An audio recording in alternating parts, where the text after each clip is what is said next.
Welcome to Truth, Money, and Freedom. Today is Saturday, February 16th, 2019. Another quick podcast here because there's another article on Brexit.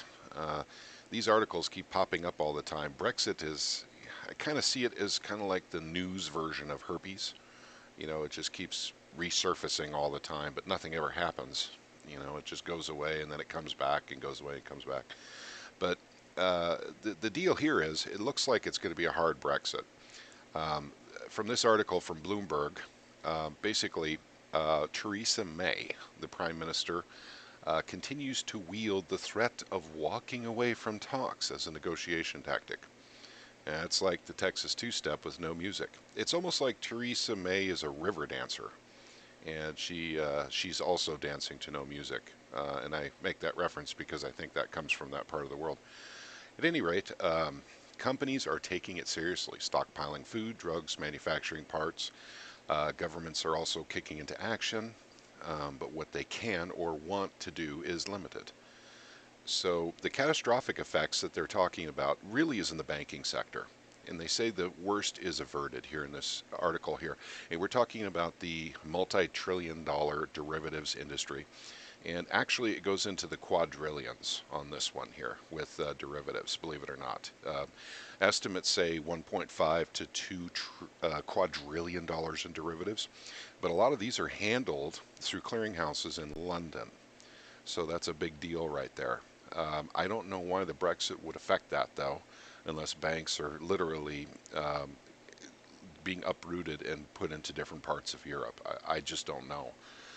Uh, but that is something that we need to keep our eye on right there, is the finance part of a hard Brexit. And I am thinking a hard Brexit is what we're coming to. I think Theresa May was put into office to prevent any type of negotiation on a Brexit with the EU. Because that's the job she's performed, isn't it? She was put in to, manage the Brexit, even though she was against the Brexit. Uh, she did barely survive one election, and now she's trying to negotiate a Brexit, and every single time she negotiates, it breaks down. And now we're looking at a hard Brexit, and I do believe we have 6 weeks to go. It's something like, what is it? Um, I don't know. It's got to be like the 31st of March or something, I think is the date, that Brexit Day. I did read an article about 5 days ago, which I failed to find before starting this podcast, which May was trying to push back Brexit Day. And isn't that just true to form for a politician? Rather than solve a problem, let's go ahead and kick the can down the road. So that's the status of the Brexit. There are some more interesting details in here. Security. Spies will be all right. European intelligence sharing networks won't change substantially with Brexit, according to the chief of UK's Foreign Spy Agency, who downplayed the effect of a no-deal departure on security across the continent.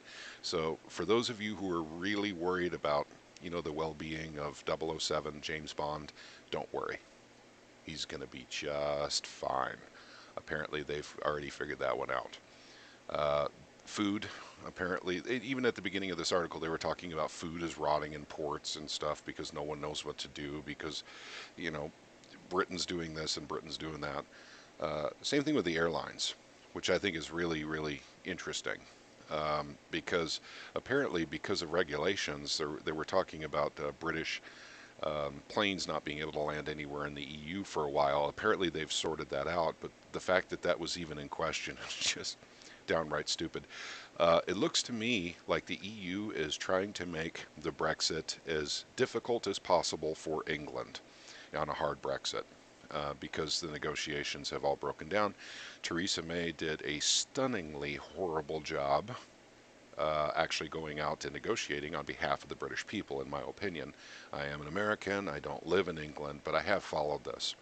And everything she came out with was a really sweet deal for the EU and a really horrible deal for the British. So no wonder Parliament kept saying to her, yeah, go back, rework this, we don't like it. Another interesting thing is the channel. When I was reading this article, I found it very interesting that the channel will still be open, but under EU regulations. Well, Britain, you got to get your side of the channel under your own regulations. Don't let the EU tell you what to do with the channel. With such a cool name like the channel, it's got to be British. And it must be under British oversight and British regulations. Don't let the EU take that one from you guys. That's about it. I'm going to go ahead and leave a link to this story down below. And I want to thank you all for taking a little bit of time out of your day to once again listen to us on this very important story. It is actually a very important story, and I will continue to cover it. The Brexit is a big deal, and it will affect markets all over the world, and it's something we need to keep a good eye on. So thank you once again for spending a little bit of time with us. Have a wonderful day,